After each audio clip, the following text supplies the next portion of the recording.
Ian Mc Ferran joining us on the air, and he is our correspondent reporting from England about Robert Green's trial.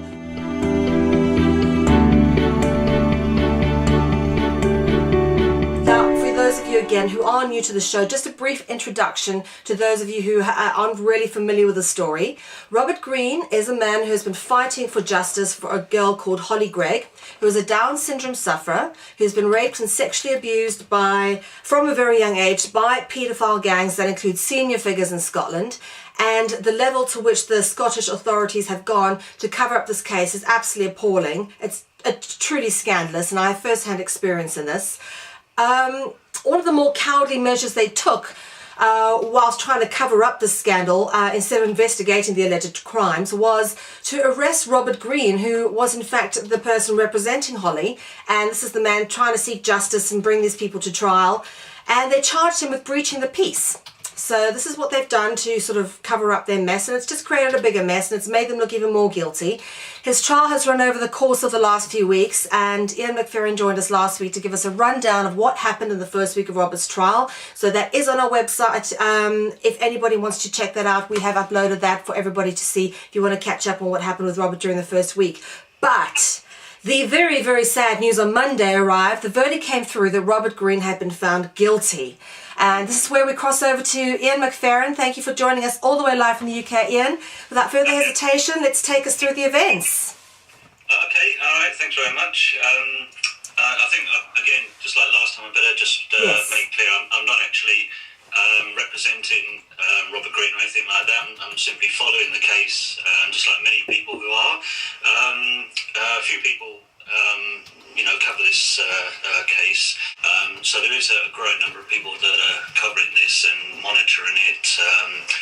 And collectively, you might say we've come to be known as what Hollie's Army, which is basically just concerned people who are basically outraged at what's going on. First and foremost, the fact that Anne, which is Hollie's mum, and Hollie herself have spent the better part of 11 years, coming into 12 years now, to try and get justice after reporting the allegations to the police in the year 2000. But for me personally, I'm more interested in following the more recent events, because what's happening with Robert Green has more impact, in my view, than the actual case of Hollie Greig, because as you were mentioning there, Mel, the cover-up, at the end of the day, if they can cover this up, if they can do it that successfully, they're not successful at the moment, but if they are successful, the implications are absolutely enormous. So that's where my concern is, and why I'm so passionate about this now. So basically, if I just perhaps crack on, and you interrupt me whenever you want me, okay? Ian, please go ahead and carry on until you need a breath. Okay, right. Day 5 of the trial, which was Monday, it would have been Friday, but there had been a death in one of the legal team, so the Friday was postponed, and it carried on Monday, which was day 5 of the trial. Continued with the number of witnesses being called by the defence, the prosecution, and cross-examined by the defence. And it ended quite early, actually.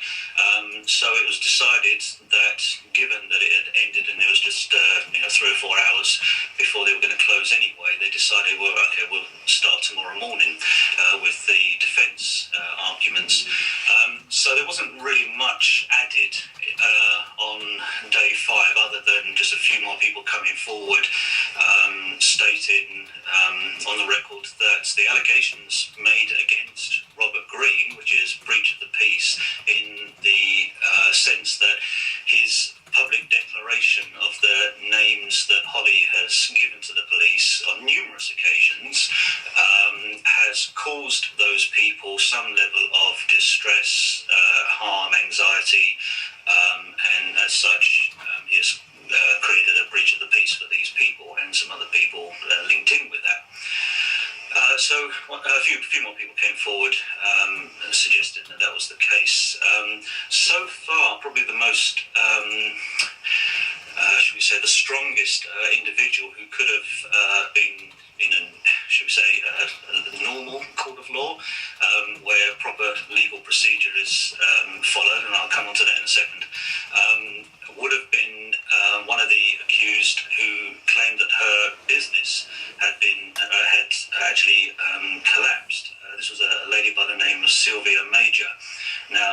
he, having been accused by Hollie previously of abuse, she claimed that her business had failed and that basically her staff had left her because she had been named in this case.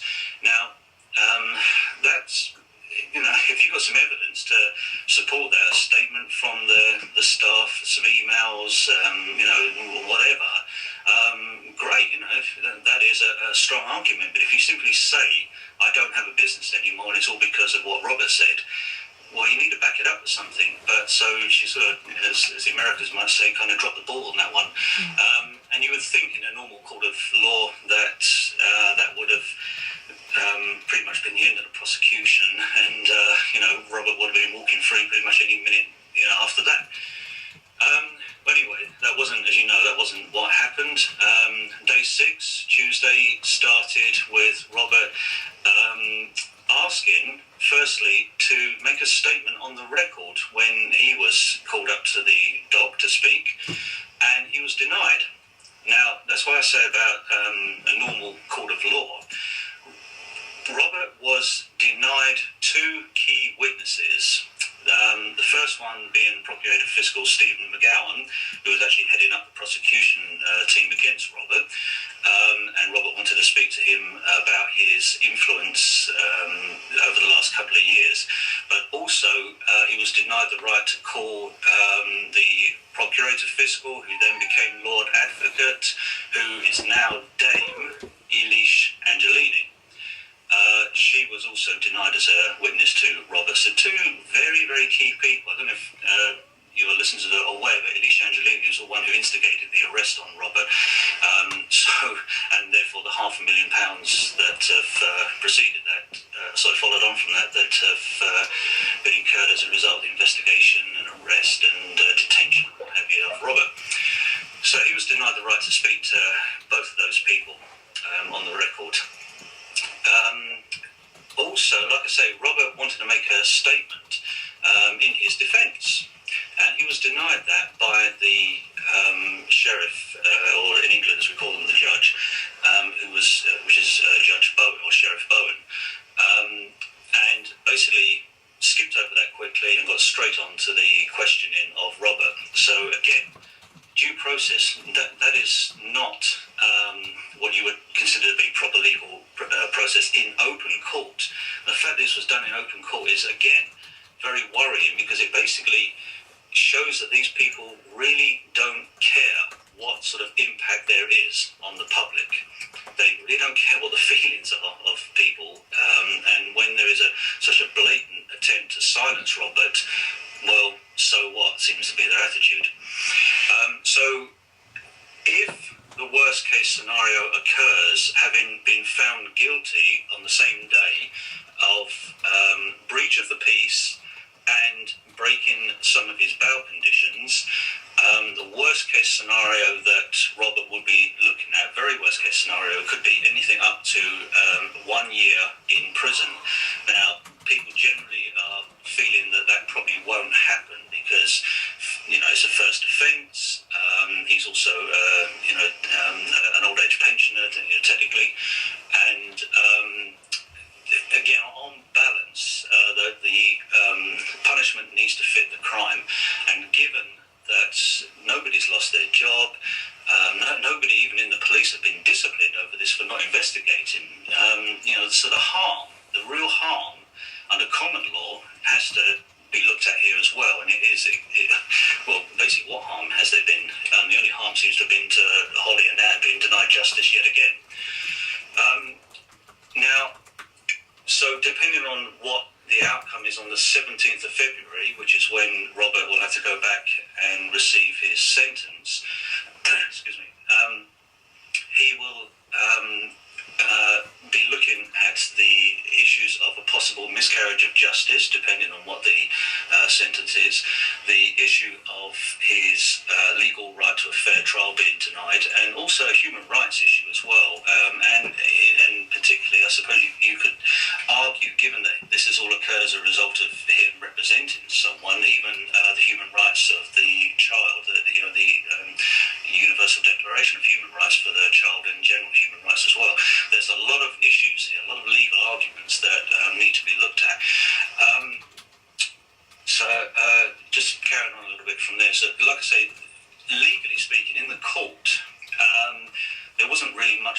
report on it. The main website obviously does have all the ins and outs, the details, who said what, where and when sort of thing. So that's holliedemandsjustice.org. Hollie spelled HOLLIE, holliedemandsjustice.org. That covers the case in great detail. But I'm just trying to sort of recap everything here. Regarding Dame Elise Angelini, under Scottish law and also under English law, anyone who is not actually accused of any crime but is simply going in as a witness to answer questions or present evidence or something like that does not have to answer any questions if it could incriminate them. Well, okay, fair enough. But unfortunately, Elise Angelini has ignored all attempts through Freedom of Information Act and just direct approaches to her, and attempts, obviously, with Robert through the courts to get her on the record to answer questions about not only her involvement in the case and whether she was involved in any sort of cover-up, but also the financial side of it as well, which is her alleged use of public funds whilst in office as Lord Advocate to secure a private law company, Levy and McRae, to first and foremost gag the media on this case. And then after that, the pressure that Robert has been alerted to, that Levy and McRae placed on a few people, a few supporters, a few campaigners and such like, and a few other media people to basically shut up and go away. Now, as Elise Angelini and her office of Lord Advocate was a key part in the issue over the last couple of years with Robert, what we're looking at here is the misappropriation of public funds, or that's the allegation anyway, and the belief. Because when you're in public office, you have lawyers who are actually retained and in some cases even literally employed by the various public offices, and they are paid out of the public purse. So if the public office is brought into, or suspected to be brought into disrepute, or an individual, then you would basically use the public lawyers to look into this matter and to address it appropriately, because that way, if the public office is completely innocent, it can be fully exonerated by everything being made public under the Freedom of Information, or simply just declaring it and showing it openly.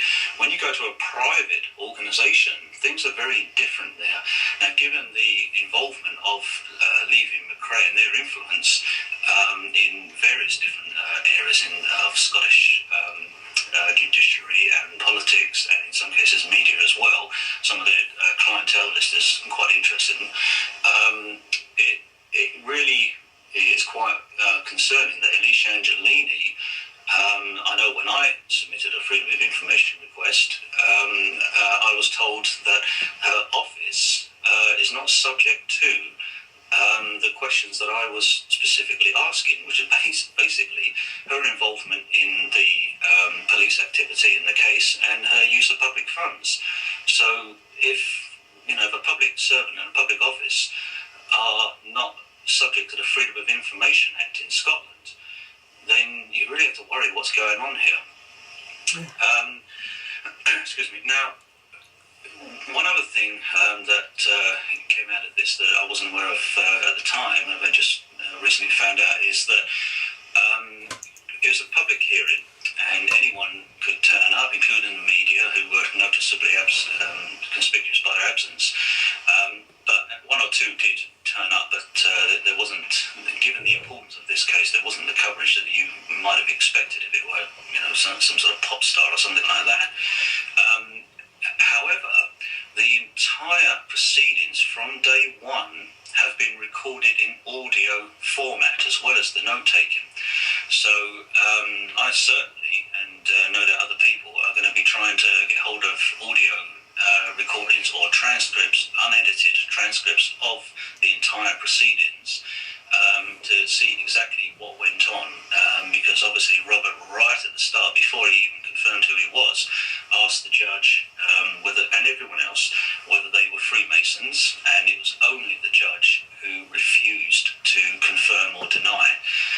And then of course you have the issue of that same judge appearing to protect certain very prominent and very important people in the case against Robert here. Now, Robert was charged, generally speaking, under breach of the peace. On day 6, before he was found guilty, Robert did call somebody from the newspaper, the Scottish newspaper, The Firm, who very eloquently and detailed gave some good account of their own findings and their investigations into what's been going on with Robert, and also what's been going on behind the scenes with the Hollie Greig case. But again, that didn't make any difference. Robert was found guilty of 2 of the 5 charges that were against him. His defence QC, Mr. Lamb, was able to get 3 of the charges dismissed. However, Robert was found guilty of breach of the peace and breaking bail conditions. Now, I'm not too sure how exactly he broke his bail conditions, although there may be 1 or 2 times when that could have occurred. But breach of the peace has to be that there was some sort of harm caused to certain people. And again, the only person who's actually been able to say, I have suffered a detriment in any way, shape or form, would have been the lady who claims her business failed because her staff left her. Unfortunately, no evidence was put forward to support that. So, like I say, there is a chance that Robert could get a custodial sentence. Well, in this case, it's difficult to say what's going to happen actually, but it could also be a fine. It could be a suspended, as most people suspect, some sort of suspended sentence. And if that's the case, it probably would be along the lines of a year. In other words, Robert will have to keep his nose clean, do absolutely nothing wrong, and then after that year, everything goes back to normal again. But he will remain an old age pensioner with a criminal record for having gone down every possible route he could to get proper legal justice, and had the door slammed in his face at every time, had no other option but to go public and force the issue. That was on Tuesday. He was found guilty, and the case basically concluded until February the 17th, when he'll be sentenced. On Wednesday, the next day, he and one of the supporters were about to travel back to England, and they decided that they would stop off in Dunblane and go to the local police there.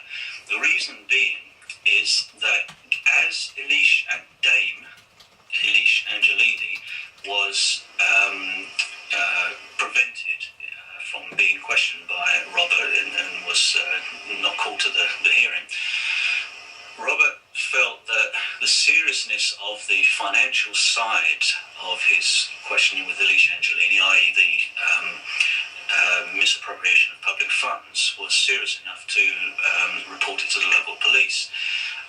Now, before I just go into that, I will just say other people have actually tried to do this, other supporters in Hollie's army. Like I say, just because this is Robert Greene, other people around the world, this is not just in England, this has occurred, have tried to report these people who are believed to be ongoing committing crimes, whether it be paedophilia or simply just having their fingers caught in the till. Now, I happen to know somebody who went to their local police office and police station, and spoke to a police officer there and explained all the details without going into the paedophilia side of it, simply the misappropriation of public funds. They were told that the police would look into it, and the police looked into it and got back to them and said, I'm sorry, this is not in the public interest. Well, now, I don't know what Robert did that was any different, but I know Robert went to the local police station in Dunblane and first of all asked the police there, is everybody the same? Is everyone equal under the law in Scotland, irrespective of their rank or social positioning? And he was assured they are.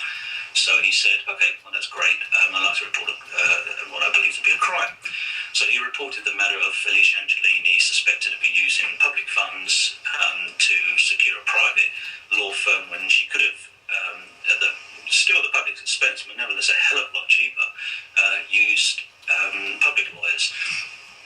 accepted the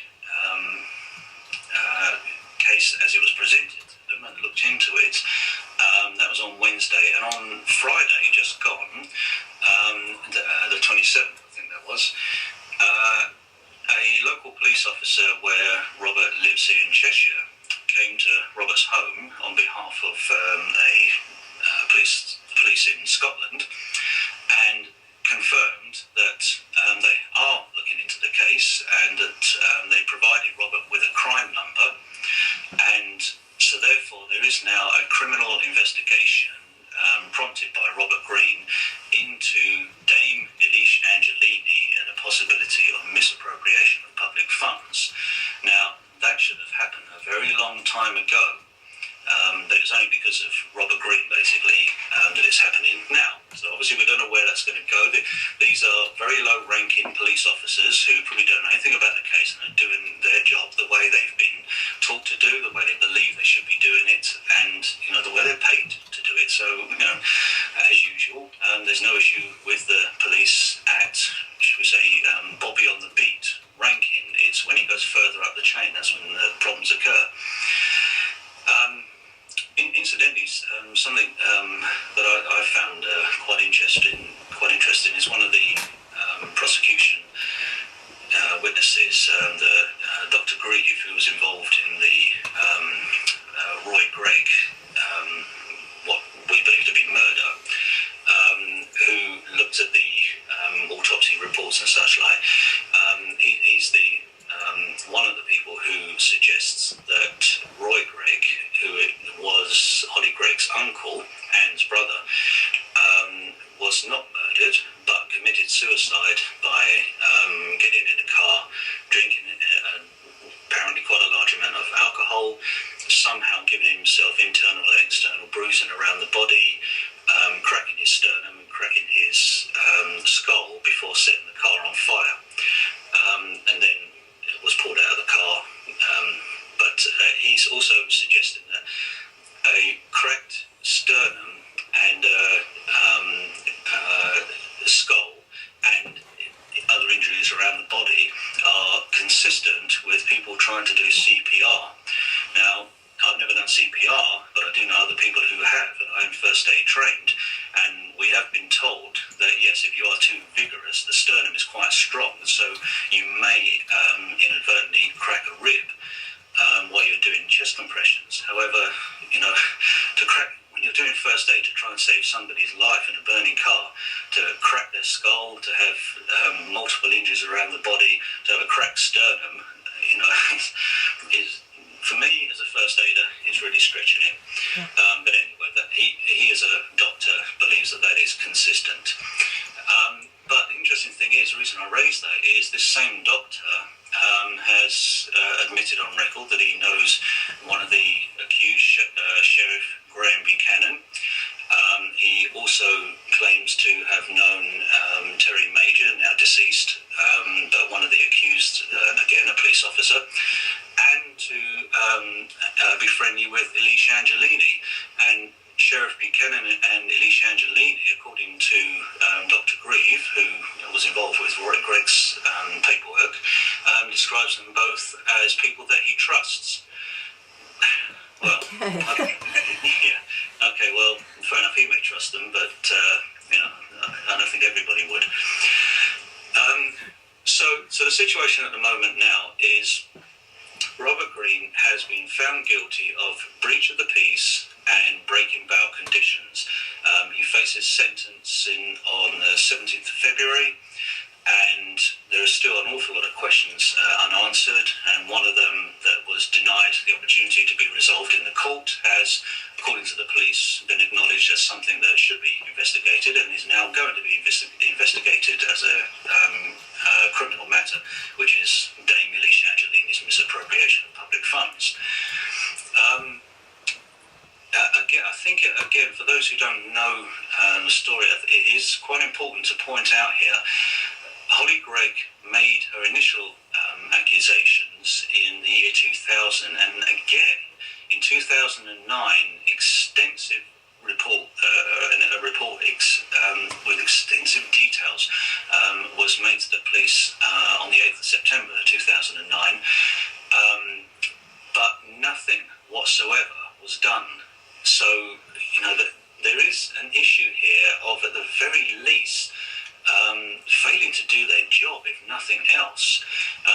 because from the point of view of a miscarriage of justice, that is not just a miscarriage of justice against Robert Greig, it's also against the people who have been accused, because still, to this day, whatever happens to Robert, the issues of suspected paedophilia, attacks on Hollie Greig and other children remains unresolved. And so, whether it be Terry Major or he's deceased, but everybody else, Sheriff Graham Buchanan, who's currently serving sheriff in Scotland, this cloud hangs over them, and they have also been denied proper justice as well. But it seems as though the people are not too worried about that high up, because nothing seems to touch them. And on that point, I would just say, in January 2010, Robert circulated a letter. This is what really started all this off.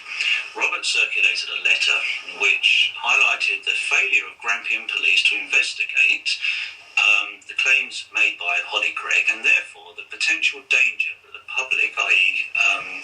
vulnerable adults, and also particularly children, were being exposed to, because these people who were named had not been investigated, let alone arrested or anything like that.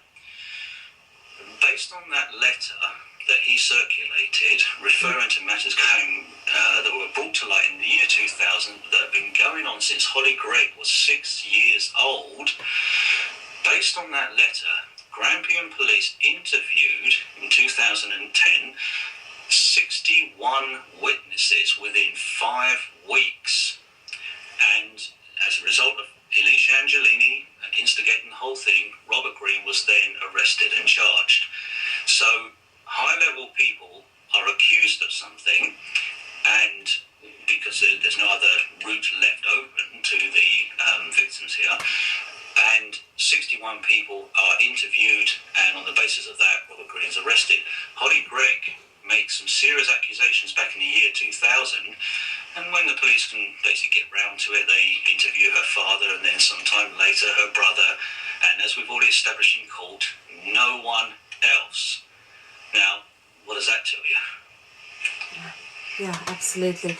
In this case, it's just, for me, really has been so important. It's something that, when I first heard it, it grabbed my attention so much, because it really does bring to light so much of what we are getting taught about what the elite and sort of higher people in society get up to and get away with, and the double standards that we that there isn't sort of esoteric inner circle that follow one set of laws, and something completely different applies to us.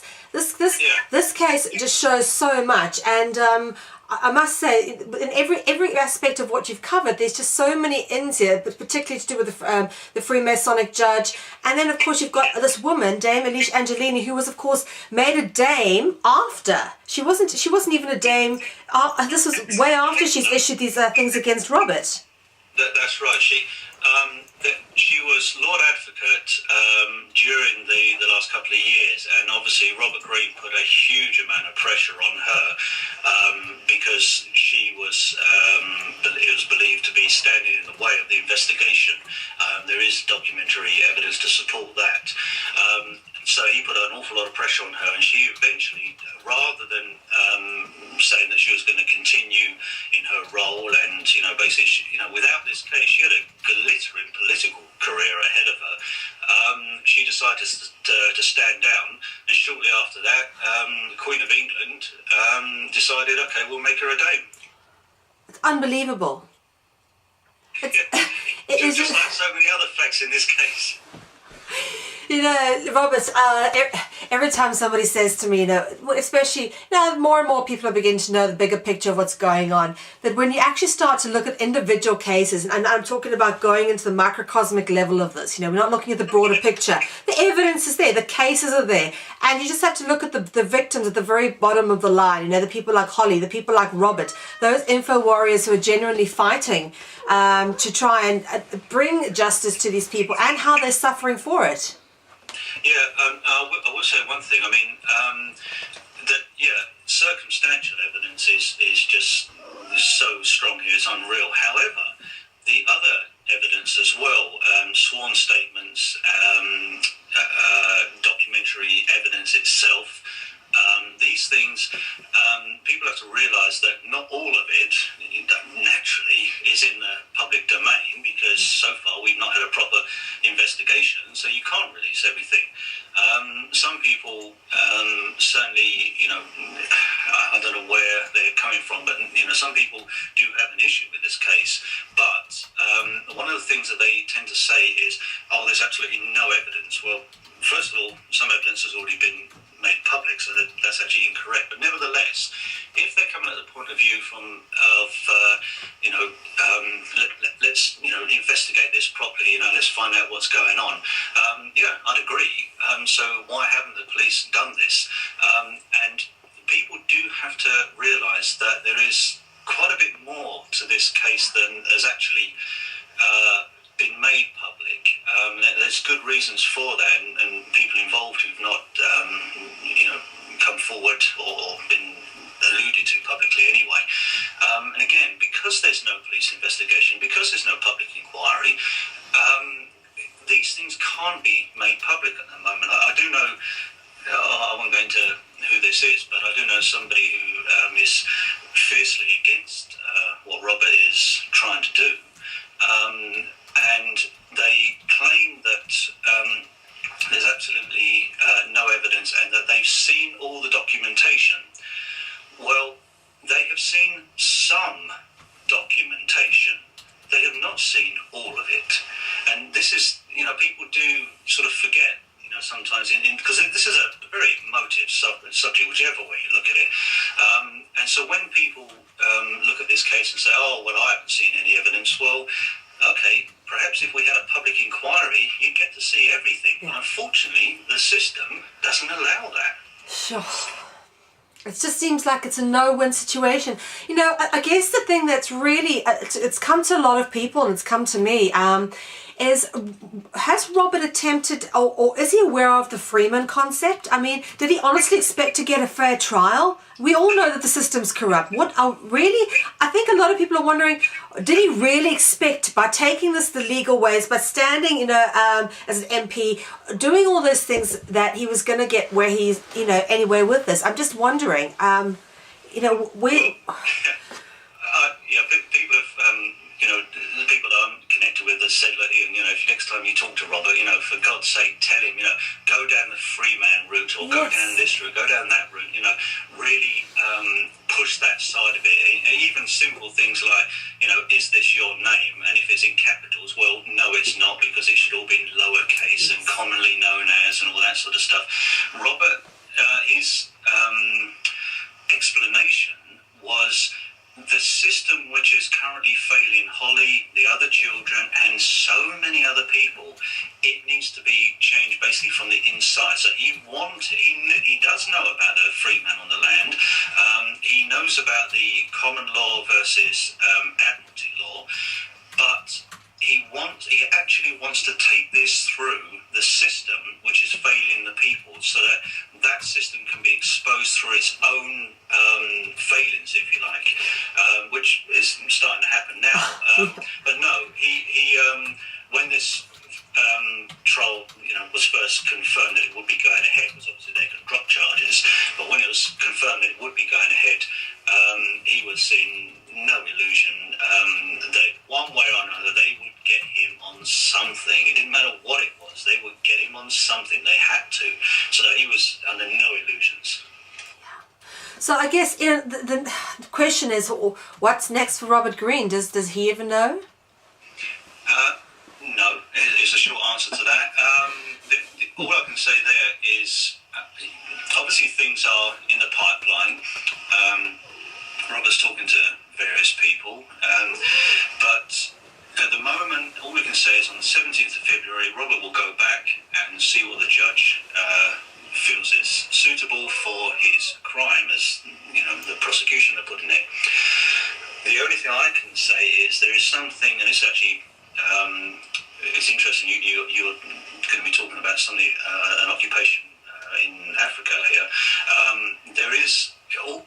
The same day, within a few hours, something started to develop after Robert was found guilty in this started to come out on the internet, that an occupation is being considered from the point of view of if Robert on the 17th goes back to Stonehaven Court and is given a custodial sentence, if he goes to prison, what people are saying is, okay, we won't go to Stonehaven Court, there's no point in that unless they particularly want to, but wherever Robert Greig is held, they will be basically occupying, without obstruction, occupying outside that prison in order to draw attention to what is going on, both Hollie Greig's case and the corruption that is oppressing Robert at the moment.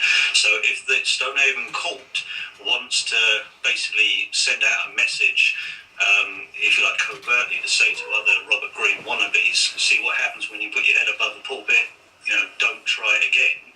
Well, I'm afraid that's going to backfire, because if Robert is held, there's going to be an occupation outside the prison. Absolutely. And like you say, Ian, it's very important that we encourage those people who do have the heart and soul to stand up and, take the cases of others under their wing, that there is a support, and that we are the public, we aren't going to leave them, and we are watching, and, we're going to make as much noise as we can. Yeah, absolutely, yeah. So at the moment, it's all quiet. We're just simply waiting for the 17th to come along. The police investigation has started now into Alicia Angelini, and it's just a matter of watch this space. Okay, brilliant. All right, Ian, listen, that's wonderful. Thank you very much. Do you have anything else you'd like to add before we head off? No, that's pretty much it for me. I think just to remind people that I'm not a formal spokesperson or anything. I'm just following the case here, and if anyone else wants to chip in, that's great. Yeah, absolutely. And of course, if anybody else wants to find out for themselves a little bit about what's been going on in the background and the history, we do have a wonderful interview that we did with Robert in November in 2010 on our website. That's freedomcentral.info. So please check it out, and obviously do your own research into what's going on. Ian, you have in fact been a wonderful correspondent for the last 2 weeks, and I'm sure we'll have you back on the show at some stage. That'll be great. Thanks very much. All right. Listen, by the way, everybody's loving it. We're getting great feedback. So thanks for the details, and we'll speak to you soon. Brilliant. Thanks a lot. Bye. All right. Cheers, Ian. Thank you. Bye-bye. All right, everybody, that was Ian Mc Ferran speaking to us all the way live from the UK about Robert Greig trial and what has been going on there.